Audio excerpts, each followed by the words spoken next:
미중 무역 협상의 과정만 봤을 때 미국이 이겼다고 할 수 있습니까? 아니면 졌다고 할 수 있겠습니까? 무승부. 무승부가 났다. 시한폭탄 하나 던졌다가 이게 뭔가 좀 잘못된 것 같아서 시한폭탄의 초침을 정지시켜 놓은 거죠.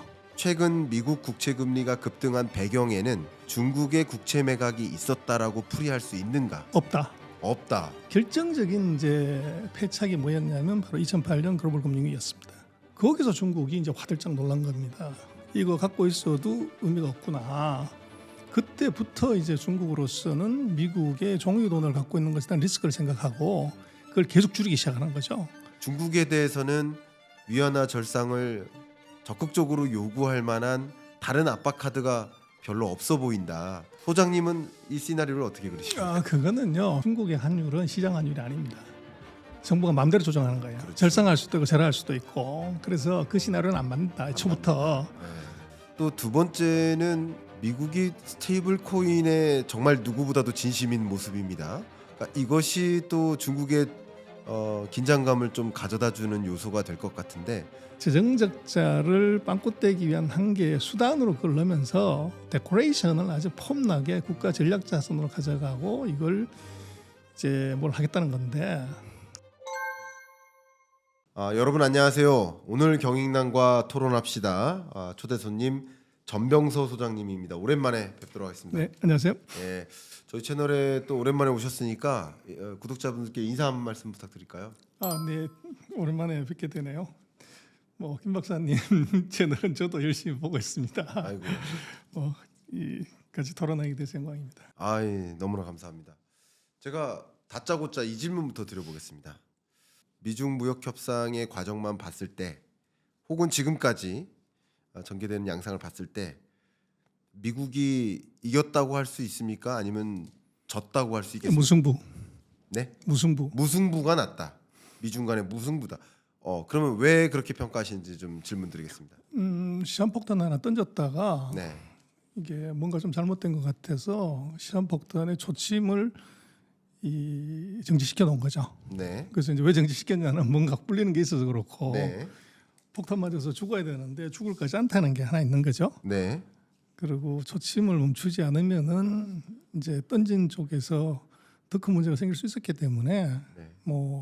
이제 회담을 했던 거 아닌가. 그래서 이번 관세 전쟁은 제가 볼 때는 호랑이 대가리에 뱀꼬리로 끝났다. 무승부다. 네. 그러면 혹시 제가 직구준 질문을 드린다면 중국이 이겼다라고 말씀을 혹시나 하시면 저 사람 친중 아니야라는 지적을 들을까봐 그렇게 말씀하시는 게 아닌지, 일부러 무승부라고 말씀하시는 게 아닌지. 그거는요. 지금 네. 우리나라에서 네. 그 친중 반중 친미 반미 그러는데 우리 네. 냉정하게 봐야 되는 것은 중국이나 미국도 우리를 친미나 친중이라고 생각하느냐를 봐야 돼요. 그래서 그게 엉터리라는 거죠. 우리끼리 편갈 나서 물고 뜯고 해봤자 정작 당사자들은 관심도 없는데 네. 그래서 그런 엉터리 자꾸 하면 안 되고요. 제가 볼 때는 정확하게 보지 못하면 당한다. 네. 그래서 친중이든 반중이든 간에 지금 중국이 하고 있는 걸 보면은 우리는 최근 한 3, 4년 동안 중국 망했다, 끝났다 이런 걸로 일관을 했지만 그건 정확하게 봐야 되는 것은 망했거나 망하고 있거나 끝난 나라를 미국이 점점 더 강도를 높여가면서 견제를 하는 이유가 뭐냐. 네. 거기 보면 답이 간단하게 있는 거죠. 네. 그래서 중국의 최근 7년간을 놓고 보면 이게 GDP, 기술, 이제 산업 여기에서 좌초돼서 망했거나 끝난 아이템을 찾기가 어려워요. 네. 오히려 이제 굉장히 아이러니지만 미국이 제재를 안 했더라면 감히 이제 엄두도 못 냈을 분야에서 이게 세계 1등을 해버리는 불상사가 이제 생겨요. 네. 제재 역설이 있었던 거죠. 네. 그래서 우리는 이제 우리가 보고 싶은 걸 보다가 보니까 이게 그걸 우리가 많이 놓치는 것 같아요.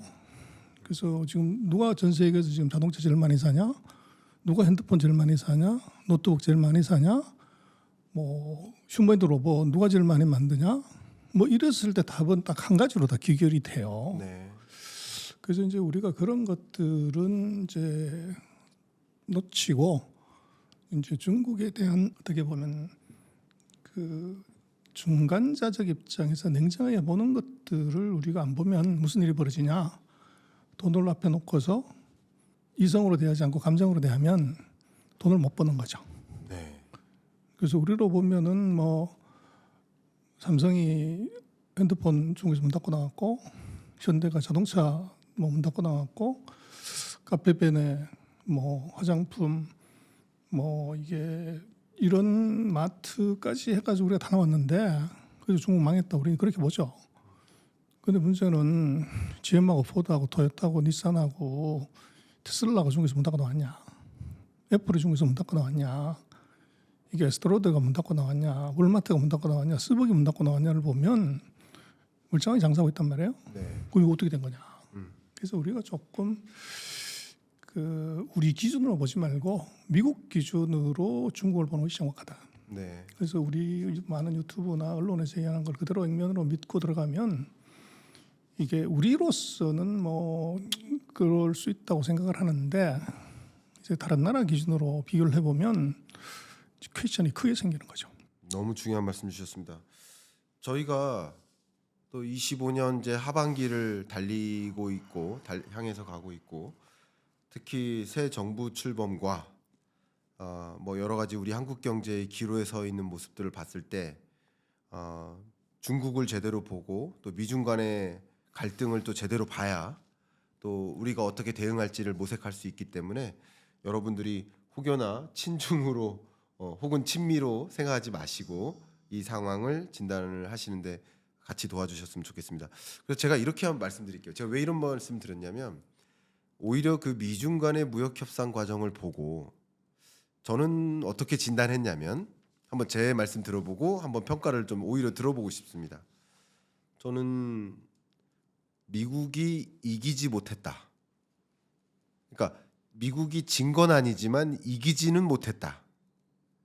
그래서 굳이 누가 이겼냐를 따져라, 둘 중에 하나에 손을 들어줘라 그런다면 미국이 이기지 못했기 때문에 진 거 아니냐. 저는 이렇게 평가적 의견을 드렸었습니다. 근데 그렇게 의견을 드린 뭐 이유를 대려면 좀 너무 길어지지만 몇 가지만 제시를 한다면 딱 한 가지 먼저 두 개만 좀 되겠습니다. 표면적인 이유가, 일단 다른 나라 정상이나 고위급 회담을 할 때는 다 워싱턴에서 했어요.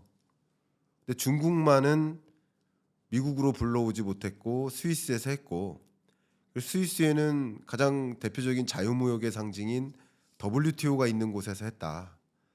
그러면 한번 먹이는 것 아니냐 중국 입장에서, 이런 어떤 외교적인 관점에서 한 가지 풀이를 했고요. 뭐 드릴 말씀 많지만 하나만 더 드린다면, 결국 트럼프 2기 들어서 미중 간의 무역 전쟁의 양상은 펜타닐 관세부터 시작을 했는데, 정작 그 미중 간의 협의문 조인 스테이트먼트를 보면 펜타닐 관세에 대해서는 협의된 게 없어요, 표면적으로. 그래서 그만큼 관세율이 남아 있는 거죠. 중국의 대미 관세율 10%, 미국의 대중 관세율 30%. 그 20% 포인트 격차가 펜타닐 관세라고 볼 수 있지 않습니까? 그렇기 때문에 이것은 결국 트럼프가 정말 원하던 요구 사항만큼도 확답을 못 받고 나온 것이다. 뭐 저는 그렇게까지 풀이를 했습니다. 그래서 미국이 이긴 것은 아니다라고 의견을 갖고 있는데, 이런 얘기를 했더니 갑자기 친중이냐고 뭐 이렇게 몰아붙여서 저도 소장님께 한번 그렇게 여쭤봤었던 건데, 어떻게 평가하십니까 혹시? 지금 싸움은요. 네. 4년 임기 중에서 이제 100일 조금 지났어요. 초반전이기 때문에 네. 이겼다 졌다 판단할 수 없어요. 그래서 4세트 해야 되는데 1세트 전반도 아니죠. 3분의 1 지나간 것 같고 누가 이겼냐를 하는 것은 너무 성급하다. 네. 두 번째, 관세라는 것의 근본적인 목적은 보호할 산업이 있을 때 관세를 때리는 것이지, 보호할 산업이 없는데 관세를 때린다는 것은 애초부터 그건 싸움이 안 되는 거죠. 네. 이게 승산 자체가 없는 거죠, 그게.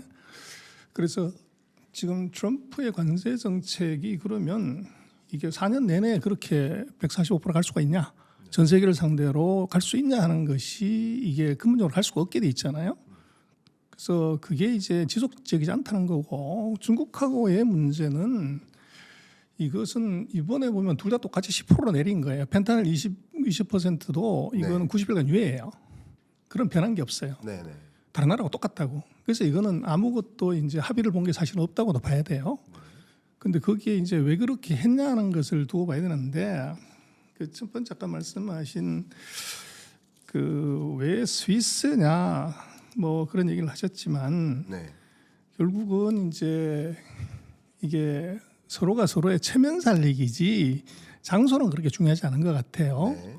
그래서 중국의 양보를 얻어내려면 중국이 원하는 걸 해줘야 되고 미국이 원하는 걸 얻으려면 미국도 뭔가를 해줘야 되는데 제가 볼 때는 미국도 중국도 지도자들은 뭐 상대가 무섭다기보다는 더 무서운 게 있어요. 첫 번째 미국은 미스터 M입니다. 이 사람이 제일 무서운 트럼프 남의 말 안 듣죠. 그 M이 뭐냐면 첫 번째가 마켓이고 두 번째가 머니입니다. 시장의 시선이 이게 미국이 중국한테 뭐 굴었다 밀렸다는 이제 이미지를 절대 주면 안 되고 시진핑 마찬가지로 뭐 트럼프나 미국이 문제가 아니라 14억의 침묵한 인민들의 시선이 가장 무섭습니다. 그래서 이게 그 스위스로 선택한 이유는 서로의 그 명분을 지켜주기 위한 선택지지 누가 이겼고 안 이겼고는 아니다. 네. 그런데 거기서 하나 봐야 되는 것은 그 중국의 협상 대표하고 미국의 협상 대표가 언밸런스가 져요. 네. 그래서 미국은 2명이 나왔는데 중국은 3명이 나온 거죠. 네. 거기서 누가 나왔냐 하는 걸 보면은 거기에 공안부장이 나왔어요. 그래서 왕샤원 공안부장이 왜 나왔냐는 건데 이 양반이 나온 이유는 펜타닐 때문에 나온 겁니다.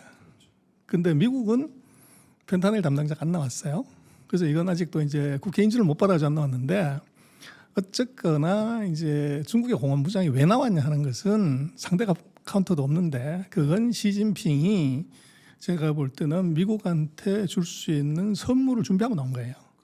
그래서 그렇게 놓고 보면 미국의 실패다, 중국의 승리다 이렇게 얘기하기는 어렵고 서로가 주고받을 이제 뭔가 준비를 하고 나왔다 이렇게 봐야 될 것 같고 그래서 제가 볼 때는 145%, 245%를 때렸다가 10% 낮췄다고 하는데 이게 액면상으로 보면 무승부단 말이에요. 네. 그러면 미국은 바보가 아닌데 왜 그렇게 했냐. 이제 거기에는 제가 볼 때는 이면계약이 있었을 것 같아요. 그래서 중국이 뭔가를 해주겠다고 아마 얘기를 했기 때문에 그렇게 이제 발표를 공동발표를 했을 것 같고 근데 그거를 이제 어떻게 할래가 하고가 중요한데 그게 90일일 것 같아요. 90일 안에 중국이 미국한테 이겼던 걸 이제 어떻게 실행하냐가 문제고 만약에 그것이 제대로 안 되면 시한폭탄의 조치면 다시 돌아간다. 그래서 지금 있는 것은 제가 볼 때는 지연된 시한폭탄이지 이게 승부를 가리거나 이런 건 아니라고 보여져요. 그래서 조금 더 이제 뭐 두고 봐야 되는 상황이고 그래서 지금 상태에서 누가 이겼냐를 판단하는 건 아까 말씀드린 것처럼 이게 대학교 4년 다녀야 되는데 이제 중간고사 친해 보고서 4년 뒤에 이게 졸업할 수 있냐 없냐를 물어보는 것하고 똑같아서 지금 너무 이르다. 아 좋습니다. 너무 좋습니다. 우리 소장님은 항상 이렇게 명쾌하게 생각하고 계신 것들을 이렇게 돌려서 말씀하지 않고 이렇게 딱 짚어주시니까 저도 참 토론하기 참 재밌는 것 같습니다.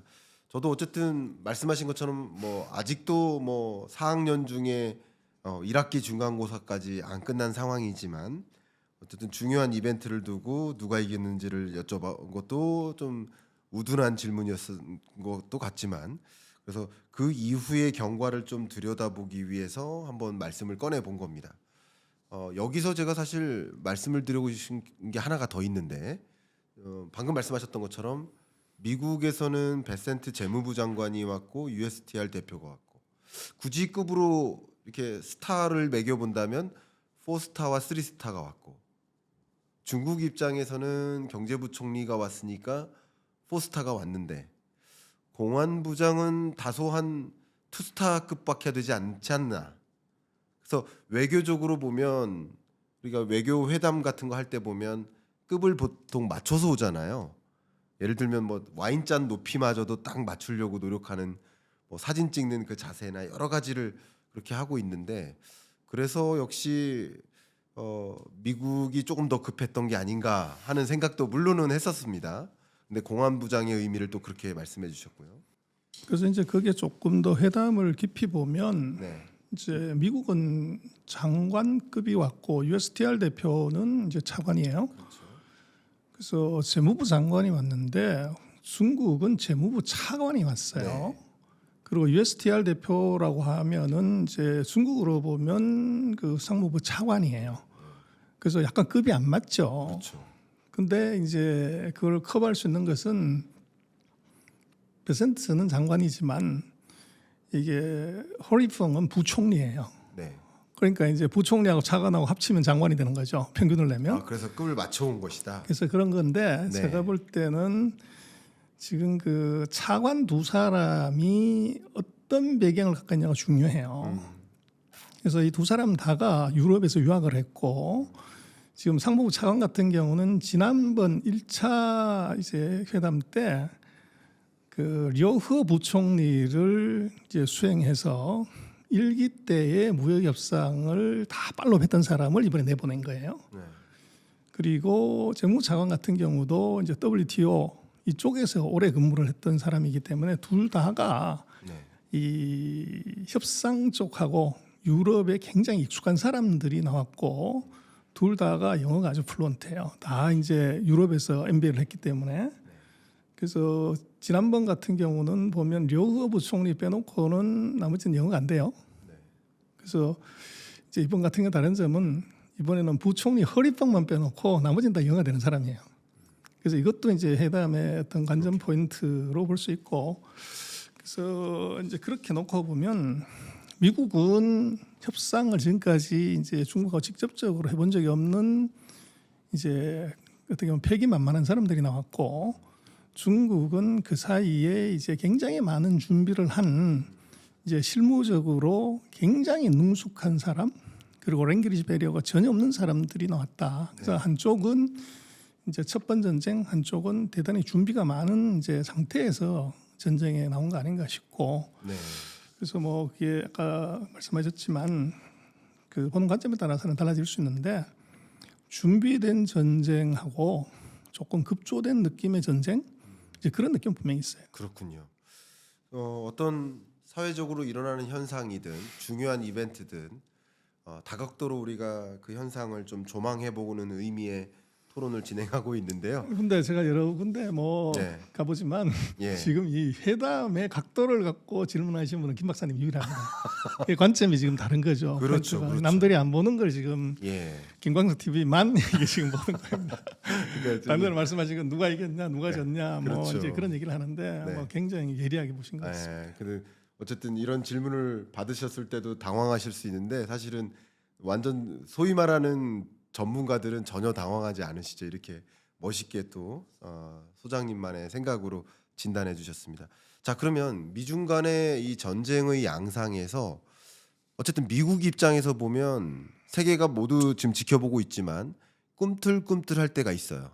트럼프가 갑자기 다급해지거나 이렇게까지 전개되면 안 되는데 하는 이 트럼프가 그냥 막 밀어붙이다가도 아닌가 하고 이게 지켜보는 하나의 중요한 변수가 있는데 그게 바로 국채 금리 같습니다. 근데 이 국채 금리가 급등하게 되는 배경, 다른 말로 국채 가격이 미국 국채 가격이 급락하는 배경 안에는 중국의 대규모 국채 매각이 있지 않느냐 하는 진단들을 많이 하세요. 물론 중국 입장에서도 그 어마어마한 미국 국채 보유한 것을 대대적으로 매각하려면 마치 벌이 침을 쏘고 자기가 죽듯이 굉장히 큰 손해를 감당하면서 공격하는 거 아니겠습니까? 그만큼 이게 국채 매각이라는 카드가 어려운 카드인데 어쨌든 지금까지는 국채 금리가 급등할 때마다 트럼프의 행보가 이렇게 멈춰지는 듯한 모습들을 한 번씩 우리가 봤거든요. 그래서 이 질문 한번 드려보고 싶습니다. 중국이 국채 매각이라는 카드를 정말 극단에는 활용할 것인가, 혹은 최근 미국 국채 금리가 급등한 배경에는 중국의 국채 매각이 있었다라고 풀이할 수 있는가, 이 부분에 대해서 한번 여쭤보도록 하겠습니다. 없다. 없다. 그래서 카드라는 건요, 네. 패라는 건 이 주머니 안에 있을 때 패지, 이걸 네. 까는 순간에 이건 패로 끝나는 거죠. 네네. 그래서 중국이 갖고 있는 7,600억 달러라는 것은 네. 미국이 지금 36조 달러 가까운 국채가 있잖아요. 네. 거기에 7,600억을 턴다고 하더라도 네. 한강에 칼 한 자루 던졌을 때 풍덩 소리 나고 끝나는 거죠. 네. 그래서 그게 이제 뭐 미국의 국채 시장을 뭐 엉망진창 만들고 무슨 이거 완전 엉터리다. 그러나 방금 지적하신 것처럼 아주 묘한 금리가 사상 최저치에서 이제 쑥 올라가는 상태에서 네. 거기서 컵에다가 물이 찰랑찰랑할 때 네. 한 방울만 떨어뜨리면 넘치죠. 그래서 그 역할을 중국의 국채 매각이 할 수는 있어요. 그러나 그게 컵이라고 하면 문제가 없지만 한강이라고 하면 문제가 달라져요. 그래서 중국은 그것을 계속적으로 갖고 있는 것이 패지, 그걸 이제 던졌을 때는 이미 끝나는 겁니다. 그리고 미국 같은 경우는 뭐 여러 가지 지금 얘기를 하지만 부채 한도 올려서 뭐 그까이 그 7,600억 달러 더 찍어버리면 되는 거죠. 그래서 이제 그거를 간과하고서 이제 자꾸 얘기를 하는데, 중국 같은 경우를 보더라도 그 7,600억이면 이제 외환보유고 3조 2천억 달러의 한 3분의 1 정도 되는 돈이에요. 그걸 폭락을 시켰을 때 자기 7,600억은 어떻게 되냐? 그러니까요. 같이 날아가는 거죠. 예. 그래서 그런 우를 범할 가능성은 없어요. 없고 대신 내가 이걸 팔 수 있다는 것의 가능성, 요걸 보여주는 게 있고, 이게 이제 미국 국채의 뭐 3분의 1 가까이를 외국인이 보유하고 있는데 중국이 계속 팔고 있다는 것이 다른 국가들, 영국이나 예를 들면 사우디나 일본 같은 나라들한테 심리적인 압박을 줄 수 있습니다. 네. 그래서 그런 카드로는 굉장히 유효해요. 그런데 지금 뭐 시중에서 많이 얘기하는 것처럼 국채를 다 매각해서 국채 시장을 엉망진창 만들고 미국 정부의 뭐 재정 적자를 이걸 못 메꾸게 한다? 이건 과장입니다. 그럴 수도 없고, 그 중국의 입장에서는 카드는 까지 않았을 때까지가 카드고, 그걸 깠다고 하는 것은 이제 거의 의미가 없는 그런 상황이 될 것 같고, 그 다음에 이제 뭐 팔았냐 안 팔았냐 하는 문제는 중국이 최근 4년 동안 미국 국채를 계속 팔았어요. 산 적이 한 번도 없어요. 네. 그리고 이번 3월 달에 189억 불을 이제 팔았는데, 그것 때문에 지금 4월 달, 5월 달에 뭐 국채 금리가 올라갔냐 그런데 저는 그건 아니라고 보고요. 지금 4월은 오히려 이제 그것보다는 트럼프의 헛발질이 달러에 대한 신뢰, 그래서 달러가 이게 슬슬 가격이 떨어진단 말이에요. 네. 그래서 이게 지금 문제가 된 것이고, 어떻게 보면 이제 국채 금리라고 하는 것이 미국이 정말로 건전한 나라라고 그러면 국채 금리가 몇 퍼센트가 상관이 없죠. 그래서 지금 이제 부채 한도를 다시 올려야 될 정도로 가는 미국 내부적인 문제 때문에 이게 올라간 것이지, 중국이 뭘 팔아치웠다? 그게 영향을 받아서 간다고 하는 것은 중국이 가지고 있는 국채 규모가 너무 작아요. 그리고 그것이 이제 주는 시그널 자체도 뭐 하루 이틀 거래량이 안 되는데, 그래서 그게 뭐 그렇게 보기에는 조금 과장이 있다, 그렇게 보십니다. 네. 소장님께서 지금 말씀해 주셨듯이 중국이 정말 이 국채 매각, 미 국채 매각이라는 카드를 꺼내 들었다면 그러면 그만큼 말씀 설명 잘해 주셨지만 자국이 보유하고 있는 미 국채를 가격을 깎아가면서까지 4살 깎아가면서까지 이거를 던질 수 있느냐 하는 의문을 제기해 주셨고, 그렇기 때문에 그 카드가 안 될 수 있다. 저도 상당 부분 그 부분에 공감을 합니다. 제가 앞서 벌이 침을 쏘면 자기도 죽잖아요. 그러니까 중국의 국채 매각은 거의 침을 쏘고 죽는 듯한 그런 공격이 될 수 있지 않을까. 그러니까 대량 매각은 그렇기 때문에 좀 어렵지 않을까 저도 생각을 하고요. 두 번째, 정말 장기적으로 중국이 미 국채 매각을 공격 카드로서 장착하려고 했다면 그동안 미 국채 보유를 더 늘려왔어야죠. 오히려 더 늘려왔어야 앞에 말씀하신 것처럼 이게 요동칠 때 일부만 매각하더라도 효과가 발생하지 않을까. 그러니까 지금 오히려 지금 3위국으로 떨어졌잖아요. 미 국채 보유국으로서. 그런 행보를 보면 오히려 이런 미중 간의 갈등 양상 속에서 사용할 가능성으로서만 풀이를 해야 되지 이게 정말 사용할 만한 카드다라고 단정 짓기는 그래서 어렵지 않을까. 그거는요. 예. 중국이 왜 이제 1조 3천억 넘게 이제 국채를 갖고 있었냐를 봐야 되는데 네. 그것은 중국 그 실력으로 보면 그걸 갖고서 미국을 협박하려고 갖고 있었던 게 아니고 네. 중국의 금융시장의 발전의 수준이나 이게 너무 낮아서 미국으로부터 받은 그 많은 달러를 바꿔가지고 운용할 만한 이게 운용 실력이 안 된 거죠. 그래서 이 금을 사든지 아니면 금하고 똑같은 이제 골드 이퀴블런트가 바로 달러였기 때문에 그거를 이제 1조 3천억어치를 산 것이 원자바오 총리 때인데 네. 원자바오 총리가 이제 그 원자바오 총리 같은 경우는 공대를 나오신 분이에요. 그래서 우리나라와 마찬가지로 외환보유고를 많이 쌓으면 그러면 이제 튼튼할 것이다 이렇게 생각해서 무식하게 외환보유고를 많이 쌓았죠. 네. 거기서 결정적인 이제 패착이 뭐였냐면 바로 2008년 글로벌 금융위기였습니다. 그래서 봤더니 중국이 가지고 있는 외환보유가 3조 9천억 달러인데 이게 미국이 3조 9천억 달러를 찍었어요. 네. 그럼 두 개 나라만 있다고 가정하면 중국이 가지고 있는 외환보유고의 밸류는 1조 8,500억으로 반토막 난 거죠. 거기서 중국이 이제 화들짝 놀란 겁니다. 이거 갖고 있어도 의미가 없구나. 그때부터 이제 중국으로서는 미국의 종이 돈을 갖고 있는 것에 대한 리스크를 생각하고 그걸 계속 줄이기 시작하는 거죠. 그래서 미국 국채도 마찬가지로 초기에는 그런 이제 운용할 자산 대체 시장이 없어서 갖고 있다가 그게 아니라고 보고서 이제 실물 자산을 그걸 바꾼 거죠. 그래서 지금 중국이 초기에는 보면 전 세계 광물 다 사가지고 광물 가격 폭등시켰고 두 번째는 유전하고 광산 사가지고 다 폭등시켰고 이제 그것도 이제 더 살 게 없으니까 기업을 사기 시작하죠. 유럽의 필립스나 노키아나 뭐 이제 모토로라나 기업의 특허를 다 살리킵니다. 그러고 난 다음번에 그것도 이제 더 살 데 없으니까 기업을 사기 시작하죠. 거기에 이제 유럽 기업 사고 뭐 이렇게 하다가 미국한테 바로 제동이 걸려서 그때부터 기업들도 스톱이 이제 걸린 거죠.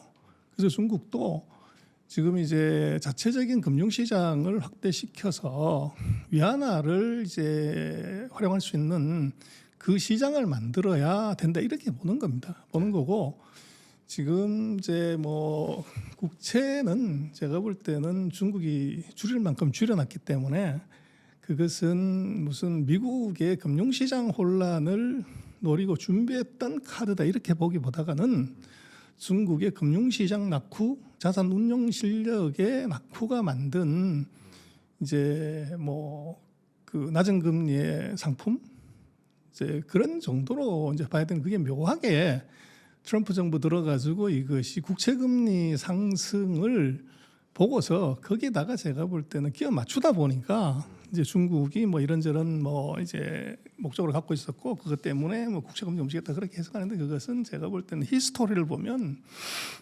중국이 그럴 만한 금융의 실력이 되냐 이제 그렇게 보기는 어렵습니다. 좋습니다. 말씀하신 것처럼 현재 이 지금 미국의 국채 금리가 급등했었고 높은 금리가 유지되고 있는 이 배경은 중국이 미국 국채를 매각했다라고 해석하기보다는 미국의 달러 표시 채권, 달러 표시 국채가 좀 신뢰도를 많이 잃었고 실제 수급 상황을 봐도 이 응찰률이라고 하나요? 응찰률, 응찰 배수 이런 것을 보면 역대적으로 가장 낮아요. 그만큼 미국 국채가 세계 주요 채권 시장에서 좀 신뢰를 잃고 선호를 좀 잃는 그런 모습이라고 풀이하는 게 맞지 않을까. 트럼프가 예를 들면 통화 정책 기조에 방해를 하거나 또 뛰어드는 그런 아이러니한 통화 정책의 독립성을 무시하는 듯한 행보라든가 혹은 뭐 국회에 적극적으로 의원들을 뭐 자기 스타일대로 이끌도록 하는 이런 움직임이라든가 또 트럼프의 지지율이 이렇게 떨어진다든가 이런 여러 가지 뭐 관세 전쟁을 이랬다 저랬다 한다든가 이런 여러 가지 것들이 맞물려서 미국 국채에 대한 선호도가 떨어진 결과라고 해석할 일이지 않나라는 저 개인적인 생각도 같이 전해드립니다. 자, 그러면 방금 말씀도 해주셨지만 또 한 가지 관전 포인트가 위안화 국제화입니다. 제가 소장님 오시기 직전에 방금 기자한테 전화를 받아서 지금 기획 기사를 하나 쓰는데 어떻게 풀이하냐고 물어보셨어요. 그래서 제 소견을 말씀드렸는데 그 기자의 질문이 뭐냐면 지금 우리나라의 위안화 결제 비중이 늘어나고 있다. 근데 우리나라만 늘어나는 게 아니라 세계적으로도 이 지급 결제 시장은 이제 지불하고 받은 기준이니까 전체 맥스가 200% 기준이거든요. 잠깐 시청자 여러분을 돕기 위해서 말씀드리면 200% 기준으로 달러화 비중이 대략 88%. 근데 중국의 경우 10년 전에 0이었다가 3.5로 올라왔다가 최근에는 7%까지 올라왔습니다. 이 24년 기준이거든요. 7%가. 근데 24년 말 25년 들어서 위안화 지급 결제 비중이 더 많이 늘었어요. 그러니까 이런 여러 가지 행보가 그러니까 아까 미중 간의 무역 갈등과는 또 별개로 기축통화국으로서의 지위를 뺏고자 하는 의심 혹은 대등하게 중국만의 기축통화국으로서의 지위를 확보하고자 하는 그런 움직임 이게 있다고 보십니까? 어떻게 보십니까?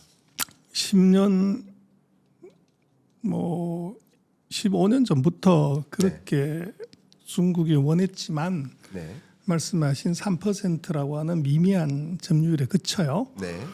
그래서 이제 뭐 어떤 나라의 금융 국제화는 뭐 무역 거래에서 얼마를 썼냐 그거 별로 중요하지 않아요. 무역에서 거래되는 돈은 외환시장에서 거래되는 하루 거래되는 양 한 이틀 정도 거래되는 양에 불과해요. 그래서 이게 금융위에서 그 거래 비중을 높이지 못하면 어떤 나라의 그 화폐 국제화는 요원합니다. 그래서 지금은 이제 누가 봐도 실물 경제에 비해서 10배, 20배 레버리지까지 있기 때문에 이제 20, 30배 커진 금융시장에서 사용되는 돈의 크기가 워낙 크기 때문에 네. 실물에서 전부 이게 위안화를 쓴다고 하더라도 네. 전체 통화에서 사용하는 비율은 그건 뭐 몇 %밖에 안 돼요. 한 자릿수밖에 안 됩니다. 그래서 지금 중국의 그 이제 중국은 그렇게 얘기를 하죠. 이제 무역 거래에서 위안화의 사용 비중이 몇 % 높았고 지수가 어떻고 그러는데 네.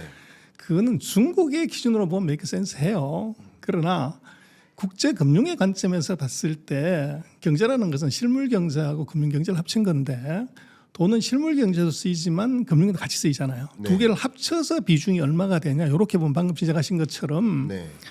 이게 결제 통화나 또 이제 거래 통화나 외환 보유고에서 이건 여전히 한 자릿수예요. 네.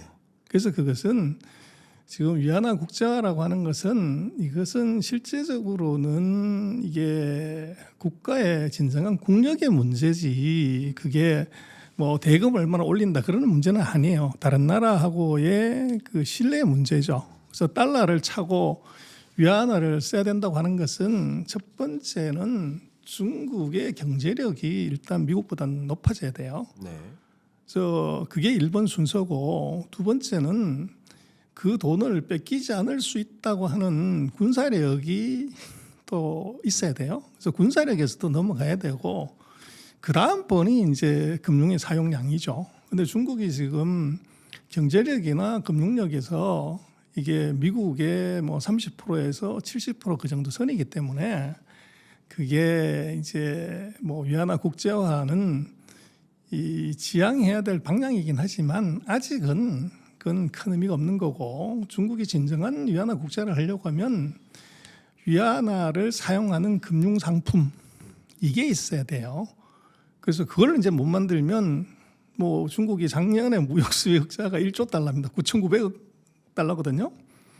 근데 그게 뭐 엄청난 것처럼 보이지만 미국이 1조 달러 더 찍어버리면 이거 휴지조각 때문에 5천억 떨어지잖아요. 그래서 이제 그게 중국으로서는 위안화를 사용하는 금융 상품 플러스 이제 금융 시장이 이게 만들어져야 되는 거죠. 네.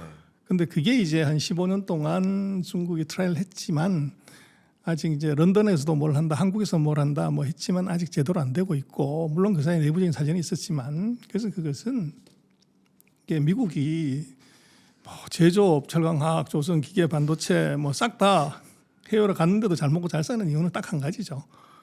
그래서 중국 같은 경우는 아직 그렇게 가려고 하면은 적어도 아까 말씀드린 두 가지 경제력에서 군사력에서 미국을 넘어서야 국제화가 제대로 되는 것이지 그저는 뭐 열심히 일하는 모습이죠. 그래서 이 제조는 영원한 금융의 모습입니다.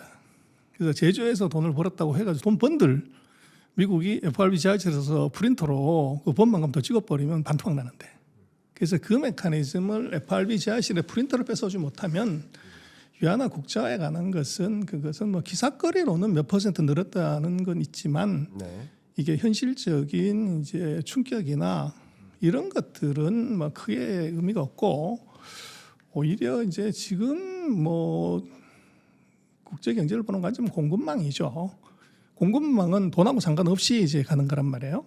근데 그 공급망에서 중국의 위치가 뭐냐가 미국의 이제 목을 흔들 수 있고 세계 경제 전체를 흔들 수 있는 그 리스크가 있죠. 그래서 제가 볼 때는 오히려 금융 쪽보다는 지금은 서플라이 체인이 달러보다 더 이제 중요하고 위험하다. 이제 그렇게 볼 수 있을 것 같아요. 좋습니다. 그러면 제가 생각하고 있는 위안화의 국제화의 방향성을 한번 말씀드리고 소장님은 또 그걸 어떻게 평가하는지도 한번 여쭤보도록 하겠습니다.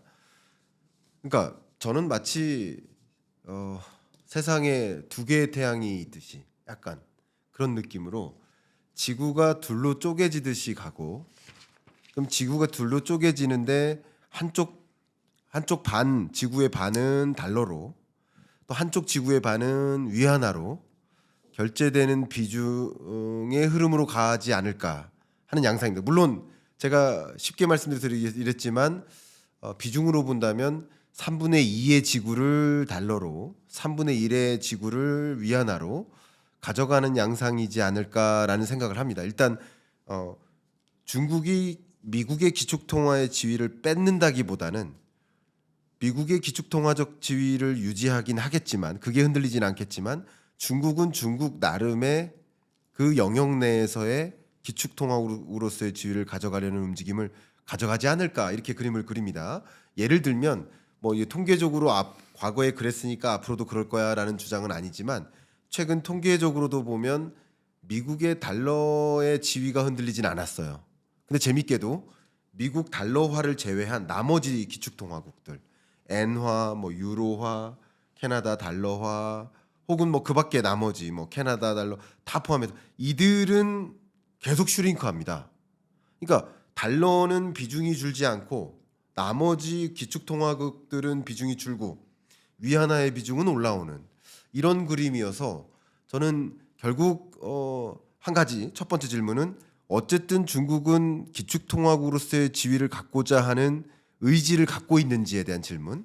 갖는다면 제가 생각하고 있는 이런 그림으로 흘러가지 않을까 하는 이 생각에 대한 평가. 그 두 가지 질문 한꺼번에 드리고 싶습니다. 뭐 태양을 갖고 싶은 거는 이제 모든 뭐 사람들 희망이고 중국 마찬가지 그렇게 하고 싶죠. 의지는 있다. 근데 이제 통화 역사를 보면 네. 기축 통화는 역사가 기본적으로 100년에서 120년이에요. 네.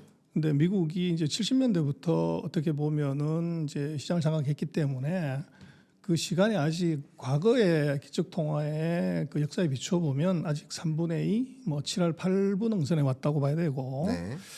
그 중요한 것은 이제 그 금융의 실제적인 의미는 아까도 말씀을 드렸지만 자본시장이나 금융 거래에서 얼마나 쓰이냐가 중요하지 실물 경제에서 쓰이는 것은 얼마 안 돼요. 네. 근데 중국이 지금 기축통화국의 폼을 잡으려고 하면 맨 먼저 이게 뭐 미국도 마찬가지지만 달러가 활용되는 금융상품 이게 있어야 되는데 그게 바로 자본시장이죠. 그렇죠. 그래서 미국이 지금 전 세계 시가총액의 49.5%인데 중국이 이제 우리가 사회주의 국가라고 하지만 중국이 자본주의 국가입니다. 네. 세계에서 두 번째로 큰 자본시장을 갖고 있어요. 9.5%. 네. 그래서 아직 미국의 5분의 1 정도밖에 안 되는 자본시장인데 문제는 요거는 외국인이 마음대로 투자할 수도 없고 거기 있는 돈을 이제 뭐 밖으로 쉽게 갖고 나올 수 없는 그런 폐쇄된 구조예요. 그래서 미국처럼 전 세계가 왔다 갔다 할 수 있는 게 아니라 중국 안에 이제 리그죠. 근데 그게 지금 5분의 1 정도밖에 되지 않는 수준이기 때문에 이게 이제 미국 정도 수준으로 가야 뭐 국자를 하든지 말든지 하는 것이고 그래서 그 전제는 지금 중국으로서는 금년도와 아마 경제공작 회의를 할 때도 이렇게 보면 좀처럼 중국이 그렇게 구체적인 산업에 대해서 얘기를 하는데 주식시장하고 부동산 시장을 부양하겠다는 말을 아예 박아놨어요. 네. 그래서 미국 주가는 빠지는데 이 난세에도 중국 주가는 안 빠지고 슬슬 기어 올라가죠. 네. 그게 바로 이제 거기에 있는데 그게 바로 중국으로서는 이게 아이러니지만 사회주의 국가가 자본시장을 키워서 위안화의 사용량을 늘리지 않으면 이것은 미국과의 진정한 대항이 될 수가 없어요. 그래서 그것을 하려고 지금 이제 하고 있는데 그게 그렇게 되면 최저 모순이 빠지죠.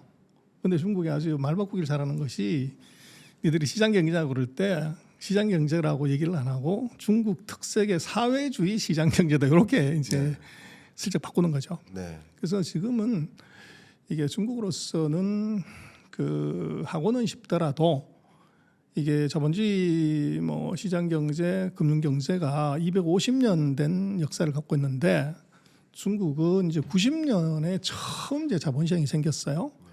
그래서 그 시간의 역사로 보면 10분의 1이 안 되는 이제 짧은 역사이기 때문에 금융은 제가 볼 때는 그건 철저하게 살아온 삶의 흔적으로 돈 먹는 산업이지 금융은 보이지 않는 산업이에요. 근데 시스템 가지고 빌딩 짓는다고 그래가지고 되는 것이 아니라 그 안에 많은 이제 리스크 매니지먼트하고 이게 프로시저가 이게 트라이네러를 수많이 돈을 깨먹고서 나서 만들어진 매뉴얼이거든요. 근데 그거는 눈에 보이지 않아요. 네. 그래서 그게 어려운 거죠. 그래서 중국이 아마도 제조업에서 세계 1등을 했기 때문에 이제 다음 단계는 금융으로 가는 것이 맞아요. 그러나 그것은 250년의 역사를 250년 된 산신령 할아버지를 예를 들면 이제 36년 된 이제 젊은이가 그것을 따라잡을 수 있냐? 그럼 엄청난 내공이 필요하죠. 그런데 그 내공은 이게 스스로 쌓을 수가 있어야 되는데 선생님이 없죠. 그래서 중국은 모든 산업 다 개방했습니다. 철강, 화학, 조선, 기계, 자동차, 뭐 반도체 다 개방을 했는데 유일하게 개방 안 한 게 있죠. 그게 바로 금융입니다. 그래서 왜 금융 개방 안 했냐? 경쟁력이 없기 때문에. 그렇죠. 그리고 미국이 이제 뭘로 중국을 공개해야 되냐 그러면 지금 뭐 관세 갖고 얘기를 하지만 제가 볼 땐 그건 웃긴 얘기고요. 예. 보호할 산업은 없는데 뭘 관세로 공격을 하냐. 근데 그게 아니라 관세는 그냥 드라이브 샷이죠. 그래서 이 중국을 시비 걸기 위한 어떤 뭐 계기로서 관세를 얘기를 하고 무역 수지 적자를 얘기를 하는 것이고 그래서 제가 볼 때는 무역으로 시비를 걸고 미국이 지금 강한 뭐 완벽하게 강하지는 못하지만 기술로 목을 조르고 그다음에 금융에서 돈을 털어가는 것이 미국의 진짜 전략이고 그것을 이제 벗어나려고 중국이 노력을 하고 있는 단계다 그렇게 보여져요. 아, 네. 소장님께서 이렇게 진단해 주신 것처럼 미국의 진짜 전략은 이제 관세 전쟁이 아니고 소위 금융 전쟁 또 기술 전쟁 여기에 있었다라고 이렇게 평가를 해 주십니다. 그러면 어쨌든 지금 말씀해 주신 것처럼 중국이 기축통화국으로서의 지위를 갖고 싶은 의지는 있겠으나 사실상 그게 이루어지기는 쉽지만은 않다라는 그 평가를 쭉 해주셨습니다. 자, 그러면 이제 드리고 싶은 질문이 관세 다음 전쟁입니다. 대주제가. 그러니까 25년 하반기에는 6월부터 이제 우리가 고민을 해야 될 것이 아마도 제2의 플라자 합의 있지 않을까 하는 질문들을 굉장히 많이 갖고 계세요. 그러니까 환율 전쟁. 또 두 번째는 미국이 스테이블 코인에 정말 누구보다도 진심인 모습입니다. 그러니까 이것이 또 중국의 긴장감을 좀 가져다주는 요소가 될 것 같은데 그 주제로 한번 질문을 드려보고 싶습니다. 먼저 환율 전쟁은요. 네. 일본의 경우를 봐야 되는데, 그래서 일본도 마찬가지로 지금 중국하고 똑같은 이제 85년에 그런 일이 벌어졌고, 네. 그때 이제 뭐 철강, 자동차, 반도체 다 이제 그 보복관세 때려가지고 네. 이제 자초를 시킨 건데, 관세로 자초시킨 것이 아니라 환율로 이제 자초시킨 거죠. 네. 그래서 260엔대 환율을 120엔으로 한 방에 53%를 절상시키면서 일본이 이제 나 떨어진 거고. 그래서 그 생각을 해보면 중국도 똑같은 길을 가야 돼요. 근데 네. 1985년에 일본하고 2025년에 중국이 다른 점이 뭐냐? 그걸 보면 아주 간단한 것이, 그럼 일본은 바보가 아닌데 왜 환율을 50%나 절상하게끔 일본의 정치인들은 그것을 억셉스 했냐가 제일 중요하죠. 네. 거기에 핵심은 제가 볼 때는 2025년과 1985년에 일본하고 중국은 한 10가지가 서로 다른 점이 있는데 딱 한 가지만 고르라면 네. 중국은 국방을 미국에 의존해야 된다. 이게 답입니다. 그래서 일본이 왜 그렇게 이제 엔다카 이거를 통해서 제조업을 다 이제 망가뜨렸냐 하는 것은 일본은 지은 죄가 있죠. 미국 본토를 공격한 유일한 나라가 일본이었고, 일본은 전후에 헌법에 아직 그걸 박았죠. 군대를 가지지 못한다. 그래서 메가다가 그거를 이제 강요를 했고, 그럼 우리 어떻게 하라고 그랬더니 우리가 해구산으로 커버해 준다. 그래서 일본이 어떻게 전후의 잿더미에서 그렇게 빨리 G2가 됐냐 그러면 국방비에 신경 안 쓰고 이것을 경제에만 진력했기 때문에 그렇게 된 거란 말이에요. 네. 그런데 1985년에 일본을 한 방에 잡은 것은 목에다 칼을 댄 거죠. 이제는 더 이상 너를 지켜주지 않는다. 어떡할래? 그래서 어쩔 수 없이 이제 환율 50% 절상시키는 것을 억셉트한 거고, 지금 중국은 국방을 미국에 의존하지 않아요. 네. 그래서 그게 일단 안 먹힌다는 거고, 그렇죠. 두 번째는 일본을 이제 말씀하신 이 환율 전쟁으로 박살을 낼 수 있었던 것은, 첫 번째는 유럽 국가들의 도움이 프라자 합의가 있었고, 그 다음에 일본의 자본시장, 금융시장이 완전히 개방이 돼 있었단 말이에요. 이 두 가지 조건이 있어야 되는데, 지금 트럼프 대통령 같은 경우는 뭐 미국의 외갓집이잖아, 유럽이. 외삼촌들하고 싸워가지고 서로 지금 뭐 원수지간이에요. 아이러니하게도 유럽이 지금 중국하고 친하려고 하는 이런 불상사를 만들었어요. 그래서 유럽의 이 도움을 받기가 지금 굉장히 어려운 상황이 하나 벌어졌고, 그리고 지금 중국은 외환시장, 금융시장 개방돼 있지 않아요. 일부만 개방돼 있는 거죠. 그래서 미국의 헤지펀드들이 들어가가지고 뭐 중국 시장 쌈 싸먹는 건 그 일도 아니죠. 그래서 그러나 돈이 마음대로 들어갔다 나갔다 하지를 못하기 때문에 이걸 먼저 풀어야 돼요. 그래서 지금 무역 전쟁이나 기술 전쟁으로 제가 볼 때는 중국한테 압박하는 것은 금융시장의 그런 이제 허들을 다 풀어라. 이제 요게 들어와야 되는 거죠. 그래서 그게 되면은 뭐 우리도 그랬지만 선물 옵션 시장 개방했을 때 외국인들 얼마나 털어갔고, 지금도 마찬가지로 우리 중요한 핵심 뭐 산업이나 기업은 외국인이 다 대주주잖아요. 삼성전자가 우리나라 회사입니까? 하이닉스 우리나라 회사냐고요. 주주로 보면 50%가 외국인인데, 그래서 삼성전자, 하이닉스 이런 우리 첨단 기업도 비자발적 다국적 기업이 돼버린 거죠. 그래서 이제 그게 시장이 열려야 되는데 그게 지금 중국은 막혀 있다는 거예요. 그래서 이게 지금 위안화 국제화 뭐 하고 싶지만 또 반대로 그런 공격이기 때문에 환율 전쟁을 1985년에 일본처럼 그렇게 해서 중국을 굴복시키는 대단히 어려운 점은 바로 그 두 가지다. 네. 그렇게 보여지고, 좋습니다. 그다음에 이제 스테이블 코인 문제는, 이것은 참 미국이 은발에 오줌 누고 이게 도끼로 자기 발등 찍는 것이 가장 아픈데, 미국의 지금 최강의 경쟁력은 바로 세너리지 팩트죠. $100짜리 한 장 찍는데 얼마가 들어가냐, 원가가 90센트 들어간다는 거거든요. 그러면 이게 세상 천지에 99.1%의 마진을 먹는 이런 비즈니스를 하는 나라가, 트럼프 대통령이 대놓고 얘기를 했죠. 40년 동안 후진국들이, 약소국가들이 우리 미국 등쳐먹었다. 근데 정말로 이게 세상에 마약보다 구하기 어렵고 황금보다 비싼 게 뭐냐? 엔비디아 칩이죠. 근데 엔비디아의 마진이, OP 마진이 64%예요. 근데 엔비디아 지금 역사 이래로 어떤 기업 그 사이에 뭐 마이크로소프트, 애플 뭐 모든 회사들의 최고의 마진을 지금 보이는 것이 엔비디아라고요. 근데 엔비디아 마진이 64%인데 미국에 달러 찍어서 달러 먹는 비즈니스는 99.1% 마진이에요. 그러면 미국이 세계 등을 친 거냐, 세계가 미국 등을 친 거냐가 명확해요. 근데 이제 문제는 뭐 세상에 원리는 똑같은 것이 번 거보다 많이 쓰고 이게 내 돈 그만 내고 남의 돈 이제 자꾸 갖다 쓰는 놈 언젠가는 터지게 되죠. 그래서 미국이 지금 뭐 83,000달러 세계 최고의 부자지만 정부 부채가 지금 130%뭐 이러고 있단 말이에요. 그럼 1인당 부채는 9만 달러가 넘죠. 저게. 그래서 결국은 이제 이게 문제가 되는 것인데 그래서 아까 말씀하신 뭐 트럼프가 지금 가장 겁내는 것이 미스터 M 바로 마니인데 그 마니가 뭐냐면 이자죠.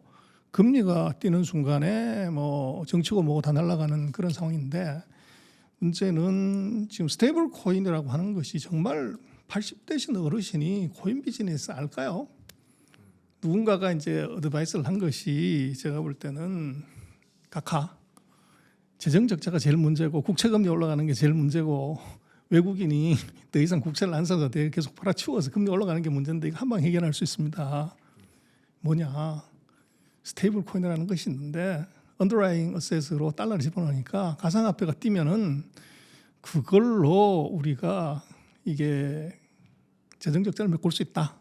이렇게 이제 어드바이스를 한 거죠. 근데 이거는 당연히 가상화폐가 커지면 스테이블 코인이 커질 수밖에 없는데 그렇게 되면 미국 국채 수요를 지금까지 왔던 외국인이나 기관 투자가가 아닌 이제 가상화폐 투자가들의 돈을 미국의 재정 적자 빵꾸 떼는데 지금 쓰겠다는 거잖아요. 근데 이거는 조금 더 길게 보면 결국은 자기의 세너리지 이펙트를 이거를 결국은 가상화폐 발행자한테 이전하는 효과가 나타나는 거죠. 그래서 이게 지금 이 급하다고 이게 독이든 사과를 먹으면 어떻게 되냐. 이제 그게 문제가 있는 것 같고. 그래서 지금 전략 비축 자산으로 이제 스테이블 코인 얘기를 하기 어려우니까 가상화폐를 비축한다고 그러는데 그 전략 자산, 비축 자산이라는 것은 국가가 반드시 필요한 중요 자산 그리고 그것이 공급 부족으로 인해서 국민 생활에 문제가 있는 것을 비축하는 게 바로 전략 물자 축적이잖아요. 근데 가상화폐가 정말로 이게 국민들의 생활에 그렇게 중요한 자산이냐? 이거 앞뒤가 사실은 안 맞아요. 근데 그것은 트럼프 정부가 이게 재정 적자를 빵꾸 떼기 위한 한 개의 수단으로 그걸 넣으면서 데코레이션을 아주 폼나게 국가 전략 자산으로 가져가고 이걸 이제 뭘 하겠다는 건데 제가 볼 때는 그 본질은 당장은 은발에 오줌 넣어서 국채를 이제 잘 할 수는 있지만 미국이 가지고 있는 소위 말하는 세너리지 이펙트를 이걸 가상화폐 발행자들한테 넘겨주는 꼴이 나온다. 그래서 이제 그 부분에 대해서는 지금은 얘기를 안 하고 있어서 모르지만 저는 이게 정말 커져가지고 이게 중국보다도 사우디보다도 영국보다 더 큰 정도의 이제 스테이블 코인 언더라인 어셋이 그렇게 커졌다고 그러면 이건 또 다른 문제를 발생할 거라고 봅니다. 그렇습니다. 우리 소장님이 두 개의 질문에 대해서 같이 답변을 주셔가지고 하나씩 제가 또 추가적으로 질문을 좀 드려보도록 하겠습니다. 일단 저의 생각도 한 가지 말씀드리고자 하는데 중국 같은 경우는 과거 1985년식 일본한테 했었던 플라자 합의 같은 방식은 안 먹힌다라는 의견을 주신 것 같습니다.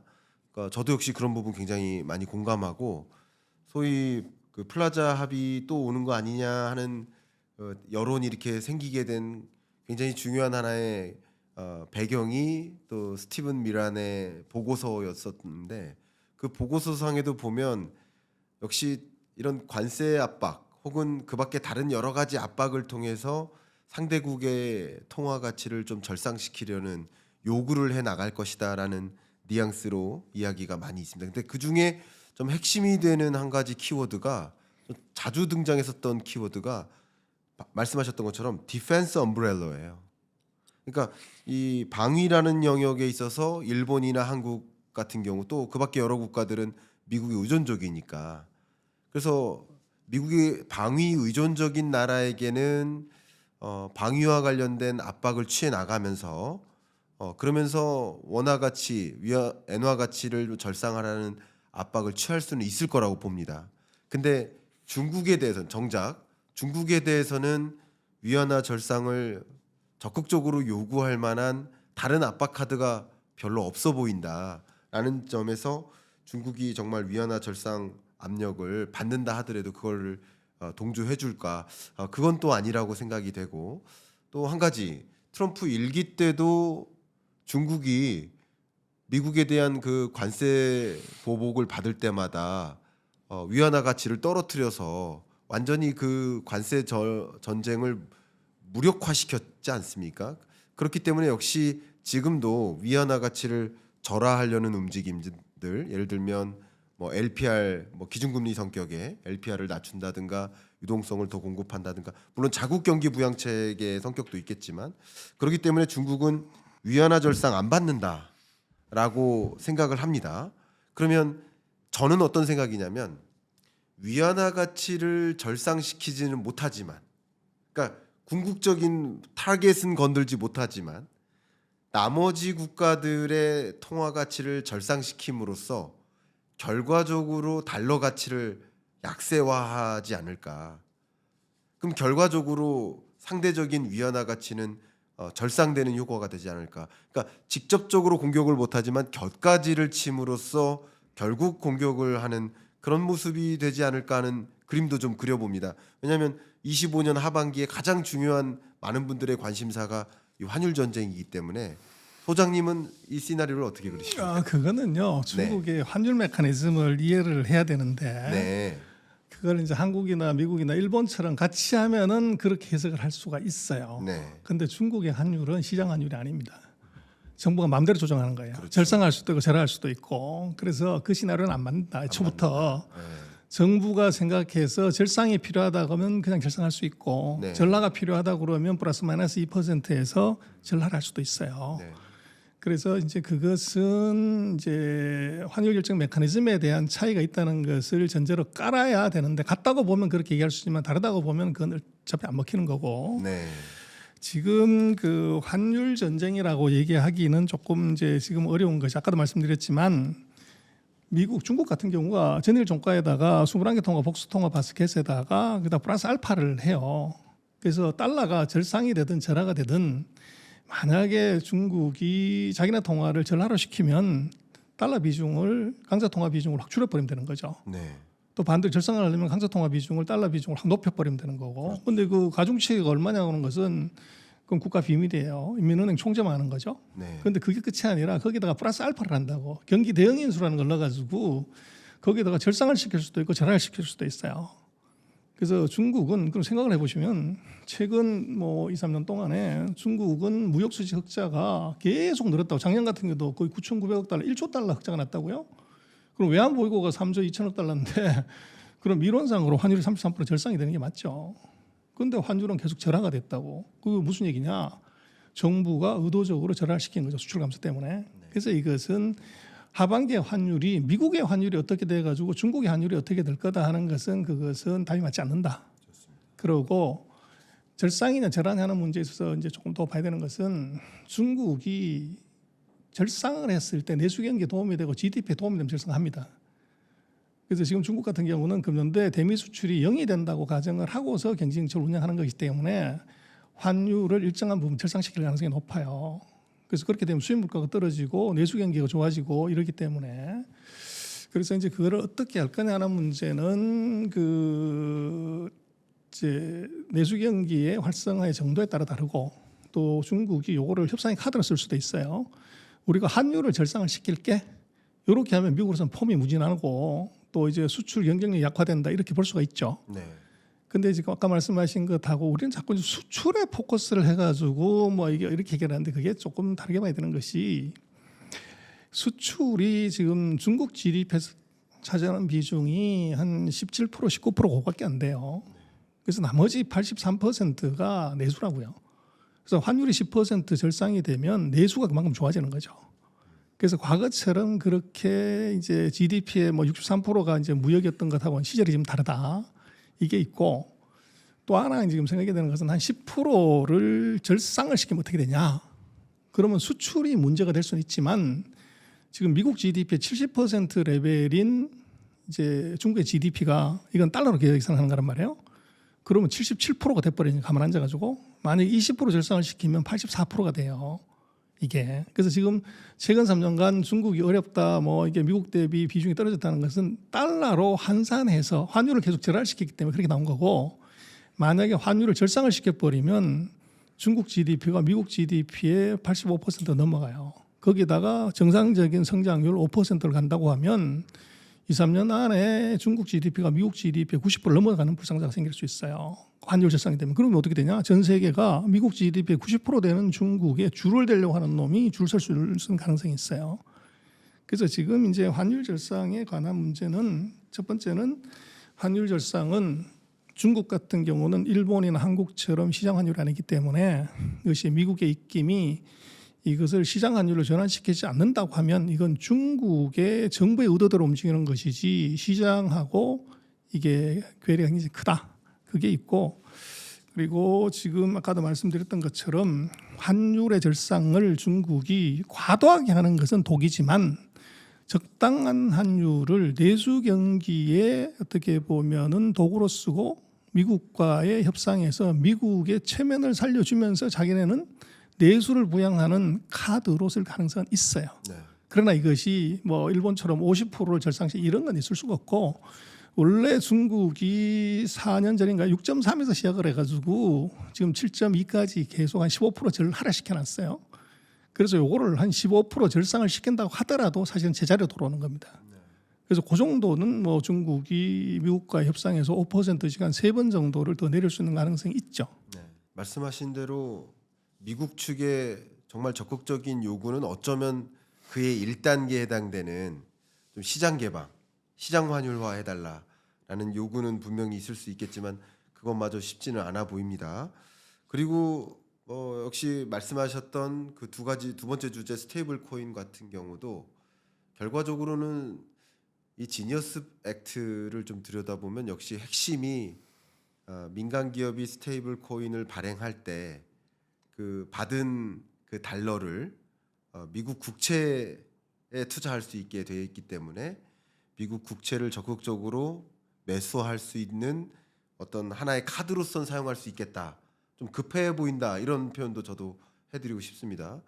그런데 결과적으로 그렇게 움직이다 보면 2020년, 21년처럼 굉장히 빠르게 유동성이 공급될 것이고 그러면 그게 또 미국 경제에 인플레를 가져오지 않을까 하는 생각도 많이 합니다. 그게 일종의 가장 큰 독이라고 생각하는데 끝으로 미국의 스테이블 코인 발행이 결과적으로는 뭐 단기적으로는 뭐 뭔가 숙제를 해결할 수 있지만 장기적으로는 독이 될 수 있다라는 이 표현은 또 어떤 배경이 깔려 있습니까? 글쎄요. 근데 이제 스테이블 코인이 뭐 작년 7월 기준 또 최근 데이터로 보면 이제 한국의 미국 국채 보유 수준까지 왔거든요. 근데 이게 영향을 미치려고 그러면은 우리가 미국 국채 보유 수준은 10몇 등 한단 말이에요. 네. 그래서 그게 정말로 그게 지금 뭐 보유액이 뭐 천몇백억 정도 되는데 뭐 미국이 매년 지금 적자 나는 게 1조 달러 이상 난다고 1조에서 2조 달러 나는데 거기서 스테이블 코인이 지금보다 10배 정도 커져야 겨우 이제 어떻게 보면은 그 미국의 재정 적자에 큰 도움이 되는 그런 정도로 올라오는 것이고 근데 지금 만약 그렇게 하려고 그러면 비트코인은 지금보다도 한 10배 정도 더 커져야 된단 말이에요. 그럼 누가 봐도 이건 버블이죠. 그 이제 그렇게 갈 수가 있냐는 문제고 아까도 말씀하셨지만 그러면 이게 앞으로 스테이블 코인을 이제 모방하는 코인들이 많이 나올 건데 그런 그 수익을 누가 가져가냐? 이게 이제 발행하는 놈이 가져가는 거잖아요. 그렇죠. 그거 아무것도 없는 데서 발행해서 가져가기 때문에 그래서 그러면 그 세너리지를 아이러니하게도 국가가 가져가야 되는 거를 코인 업자가 가져가는 불상사가 생길 수도 있어요. 그래서 지금 이제 저는 지금 스테이블 코인에 대한 이제 그런 전략 물자 비축이라는 이름으로 스테이블 코인을 통해서 재정 적자를 해소한다는 것은 그게 지금보다도 코인 시장이 10배는 더 커져야 이제 의미가 있는 것인데 과연 그렇게 커질 수 있냐는 문제가 하나 있고 그리고 또 이제 뭐 지금 마치 그것은 트럼프 정책 중에서 좀 황당한 것이 그런 거죠. 관세를 올려가지고 그 수입을 갖고 재정 적자를 커버한다. 그렇게 얘기를 하면서 관세를 뭐 이제 세 자리 숫자까지 올린 거잖아요. 근데 데이터를 보면 미국의 관세는 재정 수입의 1%도 안 돼요. 그런 걸 100배를 올려야 이제 이게 커버가 된다는 건데 100배를 올릴 수가 있냐 이거죠 현실적으로. 그래서 제가 볼 때는 이제 스테이블 코인이나 관세를 통해서 재정 적자를 메꾼다고 하는 거 두 가지는 아이디어는 뭐 그럴싸하지만 현실에서는 이건 엄발의 오줌 누기다. 이거는 그 전공법으로 가야지. 그래서 제가 볼 때는 그런 것 같아요. 트럼프 대통령의 지금 관세 정책이라고 하는 것은 이 40년, 50년 전에 집 나간 제조업을 미국으로 갖고 와서 메이드 인 USA를 하겠다는 얘기인데 메이드 인 뭐뭐 하는 건 후진국이 하는 것이지 선진국이 하는 법이 없잖아요. 네. 그리고 이제 다르게 생각하면 대학생이 이게 앞으로 미래에 창업해가지고도 참 걸 할 생각을 안 하고 다시 중학생, 고등학생이 하는 걸로 돌아간다는 얘기예요. 그리고 중학생하고 고등학생하고 지금 싸우는 거잖아요. 그래서 제가 볼 때는 미국의 지금 트럼프 대통령의 전략이나 판단이 이게 역사에 이제 오점으로 남은 가능성이 있어 보여요.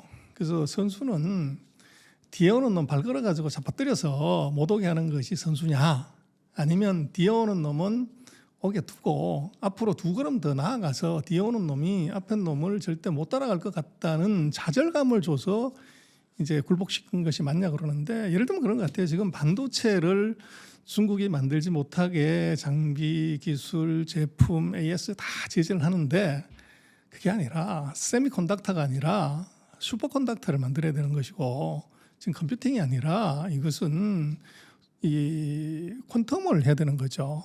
그래서 리튬 배터리 이게 뭐 보정을 주네 안 주네 그게 아니라 전고체를 해서 이게 게임이 안 되게 만들어야 그게 후발자들이 이게 못 따라오고 한숨 쉬는 것이지, 그거를 관세 때린다고 그래가지고 이게 문제가 해결이 되냐.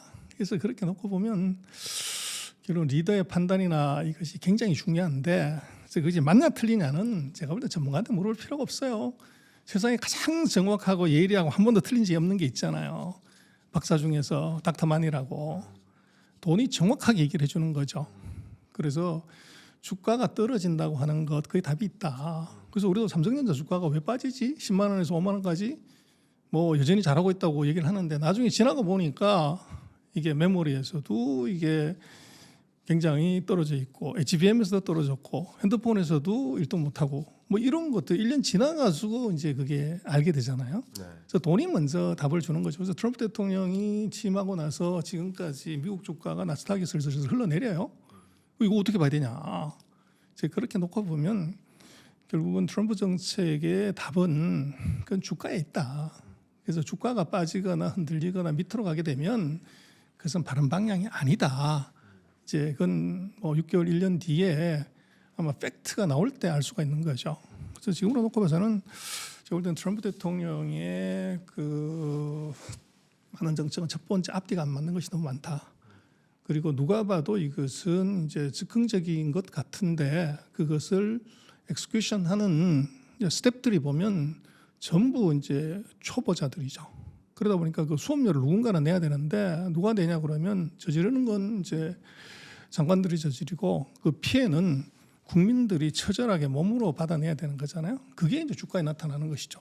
그래서 그렇게 놓고 보면은 뭐 미국이 잘 돼서 전 세계가 그 잘 가면 좋은데, 돈이 얘기해주는 이제 미국의 트럼프 정책은 이것은 상당한 부분에 문제가 있다, 그렇게 보는 것 같아요. 그래서 뭐 거래소가 무너져도 살아남는 이제 주식을 사는 것이 투자고, 뭐 그렇게 보면은 미국의 저런 정책의 역으로 역발상으로 더 이제 튼튼하게 더 잘할 수 있고 더 잘할 수 있고, 이제 미국의 제재 역설, 제재를 했더니 오히려 이제 분발해가지고 세계 1등을 하는 것, 이런 섹터가 뭔지 이제 그런 것들을 우리가 오히려 좀 관심을 가져야 될 것 같고, 너무 관세에만 포커스해가지고 가는 것은 조금 이게 어떻게 보면 본말이 조금 이제 전도된 거 아닌가, 그렇게 생각이 됩니다. 좋습니다.